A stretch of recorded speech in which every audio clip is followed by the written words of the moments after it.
நாளை 3ஆம் பிறை தரிசனம். நாளை மாலை 6:30 மணிக்கு மேலே 7:15க்குள்ள பிறை நிலவு தெரியும். சில இடங்களில் மேகமூட்டமாக இருந்ததுன்னா பிறை நிலவு தெரியாது.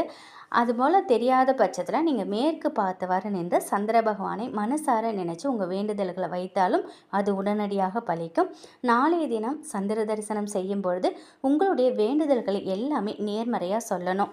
உதாரணத்துக்கு பார்த்தா நல்ல வேலை கிடைக்கணும் அப்படின்னு இருந்தால், எனக்கு நல்ல வேலை கிடைச்சிருச்சு, நான் கை நிறைய சம்பாதிக்கிறேன், செல்வ வளத்தோட சந்தோஷமாக இருக்கேன் அப்படிங்கிற மாதிரி நேர்மறையான வேண்டுதல்களை நேர்மறையாக நீங்கள் சொல்லிவிட்டு சந்திர பகவான்கிட்ட ஓம் சந்திரமௌலீஸ்வராய நமகங்கிற மந்திரத்தை 27 முறை நீங்கள் சொல்லுங்கள்.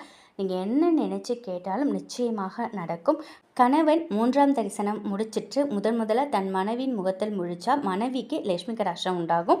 அதே போல் மனைவி 3ஆம் பிறை தரிசனம் முடிச்சுட்டு கணவனின் முகத்தில் முழிச்சாக்கா தீர்க்க சுமங்கலி யோகம்